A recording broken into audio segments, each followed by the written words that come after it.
मैं गुरजोत सिंह। मैं सरकारी हाई स्कूल साइयावाला में +2 कक्षा का विद्यार्थी हूँ। मैं आज़ादी की 75वीं वर्षगांठ में संबंधित एक कविता पेश करता हूँ। मेरी कविता का शीर्षक है आज़ादी। मैं आशा करता हूँ कि आप मेरी कविता को जरूर पसंद करोगे और इसे जरूर ध्यान से सुनोगे। जब कहने को तो हम आज़ादी की बड़ी बड़ी बातें कह जाते हैं। जब कहने को तो हम आज़ादी की बड़ी बड़ी बातें कह जाते हैं। जब हमारे जवान सियाचिन की ठंड में भी अपना धर्म निभाते हैं। जब हमारे जवान सियाचिन की ठंड में भी अपना धर्म निभाते हैं। भीषण की तपती धूप में वह कभी नहीं कतराते। भीषण की तपती धूप में वह कभी नहीं कतराते। इस देश की माटी के लिए एक सांस में कुर्बान हो जाते हैं। इस देश की माटी के लिए एक सांस में कुर्बान हो जाते हैं। तो क्या हम वाकई में आज़ादी का मूल्य समझ भी पाते हैं? कई नेता उनकी कुर्बानी पर कुछ विशेष टिप्पणियां कह जाते हैं। कई नेता उनकी इस कुर्बानी पर कुछ विशेष टिप्पणियां कह जाते हैं।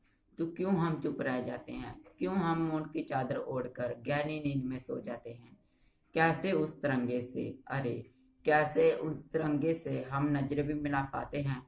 अपने जवानों को बस नाम की इज्जत दे पाते हैं। अपने जवानों को बस नाम की इज्जत दे पाते हैं। तो क्या हम वाकई में आज़ादी का मूल्य समझ भी पाते हैं? तो क्या हम वाकई में आज़ादी का मूल्य समझ भी पाते हैं? यूं कहने को तो हम अतिथि देवो भवन के नारे भी लगाते हैं। यूं कहने को तो हम अतिथि देवो भवन के नारे भी जोर शोर से बदलाते हैं। पर गहराई में मानव से हम यूं ही बदसलूकी करते जाते हैं। अपने इस आचरण का कारण और उनके कपड़ों और उनके सलीकों से बदलाते हैं।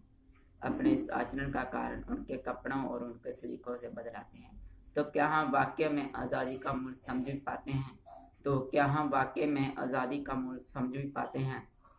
अशफाक बिस्मिल भगत सिंह के नारे भी लगाते हैं। अशफाक बिस्मिल भगत सिंह के नारे भी जोर शोर से लगाते हैं। हिंदू मुस्लिम सिख ईसाई सब हैं भाई भाई। फिर क्यों उन दंगों में हमारे ही भाई मारे जाते हैं? फिर क्यों उन दंगों में हमारे ही भाई मारे जाते हैं? अब इन बड़ी बड़ी बातों को ऐसे ही नीचे छुटला जाते हैं। जहां नारी को पूजा करते थे वही उस पर बर्ताव बरसाते हैं। ये कैसी सोच है? अरे